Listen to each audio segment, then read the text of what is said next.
Concerned about the ups and downs of the real estate market affecting your new home? Well, you are not alone. So let's chat about how to safeguard that investment, and be sure to save this video so that you can refer back to it. There are several factors that could determine if property values rise or fall. A lot of those could be economic issues, employment issues, just so many things. But historically, property values in Las Vegas rise about 4% every single year. And with a lot of the things that we have happening right now in Las Vegas, like all of the sports franchises that are coming to town. F1 just recently moved here for the second year we just had them. And what you saw was a lot of condos being purchased that overlook the racetrack. Then you've got the Aces and the Golden Knights and the Raiders, and now the A's are moving here. So a lot of that influx of professional sports has actually driven our not only economy, but the housing market as well. And then if you haven't heard, we are getting Hollywood 2.0 right here in Summerlin. And what that is going to do is not only bring a lot of industry people who work in that field, but it's going to bring A-list celebrities. It's going to bring people who maybe just want to get in on the action of Las Vegas expanding in ways that we never thought we could imagine. So let's talk local market conditions. Some places are having a really severe housing shortage. And while we are still facing a housing shortage in Las Vegas, 33% of our sales every year almost are new construction homes. So we really have tried to get ahead of the housing shortage by building quite a bit of homes for people to move into. And our no state income tax and business-friendly environments are bringing in more people than ever. So while we are building, we still need to build more. And what that's going to do is it's going to continue to raise our median home price when the inventory that we need isn't there. When looking where to buy in the Valley to make sure that your investment stays stable, is you want to look for an area that is growing. Are they adding stores? Are they adding schools? Are they adding services like police or fire? That's going to show that that area is an area of growth. Some of the areas that may not be as stable could be dilapidated areas that maybe you're seeing stores close. So these are signs that you want to look for when you are looking to buy a home in Las Vegas. And keep in mind, even if you don't have kids, something that families with kids look for when they are choosing where to move is a good school system. So make sure to look at the rating of the school, how desirable that school where you're buying that home is, so that you know that when you go to resell that property, that you are in a good area that is going to be highly desirable for the schools. And keep in mind, you want to buy this home with resale in mind.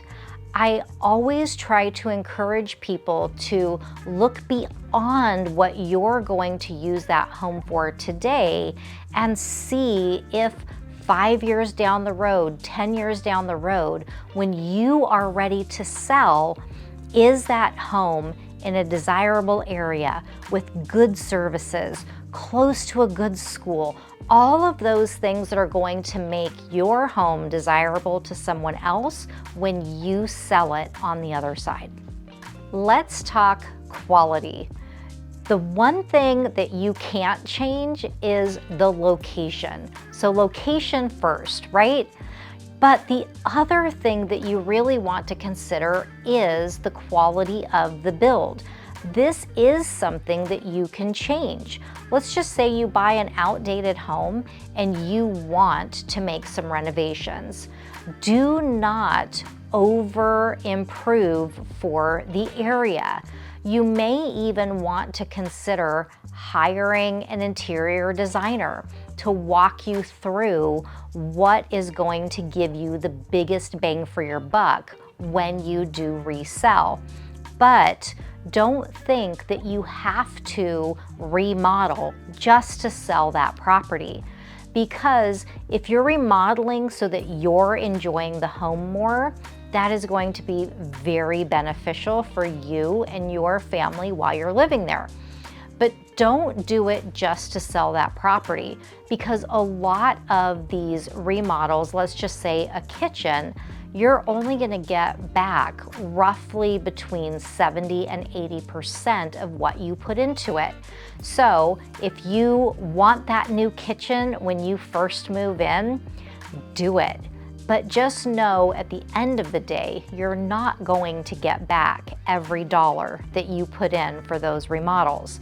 So make those changes, make them nice, but just know that when you go to resell, it's going to make your home more desirable, but maybe not give you every penny back that you spent. If you're new to my channel, I'm Eileen Guilbeault. I'll be your go-to real estate advisor for all things relocating to Las Vegas. Make sure to like, subscribe, and ring that bell so you're notified every time a new video is uploaded. Another way to safeguard your investment is to be really proactive with the maintenance of your home. And that includes really getting a yearly service done on your air conditioning unit, your furnace, because living in the desert in 120-degree weather really does do some damage to your AC. So make sure that you get that checked. Another thing that you want to really be cognizant of is your landscaping. That curb appeal, when people look at your home, really says a lot about what they're going to find on the inside of your home. We had a very hot summer, and a lot of the plants from throughout the valley actually died. Trees died, bushes died. You need to take them out or replace them with something that might be a little bit more heat tolerant so that the curb appeal of your home really does shine. And make sure to also have plumbing checked periodically. Every once in a while, you'll find maybe a leak underneath your sink that you need to tighten up those bolts that are under there. I actually had a client who kept smelling like a musty smell in their closet, and they couldn't quite figure out what was going on. Well, come to find out, their shower head had been leaking behind the wall, and even though you couldn't see it because they had custom closets in their closet, there was actually mold starting to grow on the inside of that closet. So make sure that you are proactively checking things so that you know when there is an issue that needs to be resolved before it turns into a really big deal. And what are some smart upgrades that you should consider? Well, kitchens, bathrooms, and believe it or not, pools are probably going to give you the biggest bang for your buck. And while you may not get back every monetary thing that you put into it, you are going to have a really desirable home that is going to make it more interesting for people when you decide to resell. So pools in Las Vegas, especially in the higher end communities, are almost a necessity. Many homes in the $1 million and above, if it doesn't have a pool, that home could sit on the market longer. So just be sure when you are doing these upgrades, consider the neighborhoods that you're in and what those buyers are going to be looking for. Because in the higher end communities, you're also finding that they are looking a little bit for a wow factor. Some of the more modern features that are available right now through new construction, that is what they're looking for. Those open staircases, the glass enclosed walk-in showers. They really want the wow when you walk into this home, almost as if it were a model home. And if you're buying new, be sure to check out all of those structural options, like the wide open doorways that you can get when you are building from dirt. So a lot of those options have to be done building from dirt. You can't do them after the fact unless you want to spend a lot of money on upgrading structural options on your resale home. But sometimes just all the dirt and the dust and the construction doesn't really make it something that you want to do after the fact. So make sure if you're buying new that you add them at the beginning. And when you're thinking about ways to really safeguard, make sure to not buy the biggest, the most expensive house in the neighborhood, because you are going to have to wait longer if you want to sell that home, to wait for the rest of the neighborhood to catch up to you. And the bigger the home at times, the less money that you get per square foot when you resale. I had a client who we were going between two models, and I wanted her to get the house that was kind of in the middle in the neighborhood. She insisted that that biggest house was going to be the best one because it was the least amount per square foot when she purchased it. But I reminded her, I love the fact that you are paying the least amount per square foot in the neighborhood, but when you go to sell, that could also follow you when you resale. So as long as you're aware that that would probably be what happens when you resale, go for it. But just make sure to not over improve it because you won't get that money back. Pop quiz time. What upgrade gives you the highest return? Is it A, a kitchen, B, a bathroom, C, additional square footage, or D, a pool? First person to answer correctly gets a personal shout out from me. So what would be a long-term strategy when you're looking at what to do with your property? Well, there's a lot of people who bought and they were going to stay in that home for 3 years. Well, that 3-year turned into 10 years. I've also had clients who were really interested in the short-term rental market. Well, when the laws changed and they could no longer do short-term rentals in that neighborhood, they moved it to a mid-term rental or a long-term rental strategy.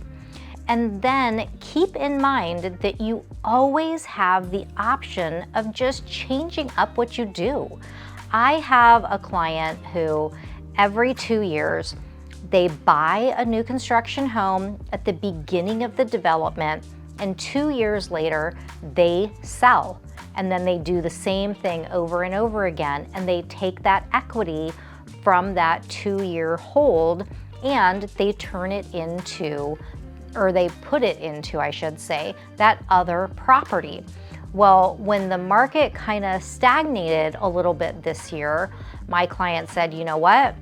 I'm just gonna ride this out. I love my home. I really don't need to move, so I can wait out the market.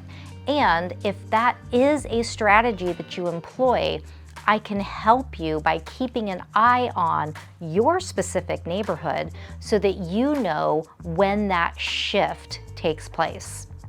One question that I get across the board is, when is the best time to buy or sell? And the answer is, the best time is when you actually need to move. Did your lifestyle change? Did your job change? Do you have to move out of state? Are you moving from one state to another? That is actually the best time to buy, because there is no timing the market. You have to be able to be prepared that when you need to make a move, you are strategically ready to be in a place to make it happen. For more videos about relocating to Las Vegas and real estate tips, be sure to watch one of the videos on your screen. Thank you for watching. I'll see you the next time.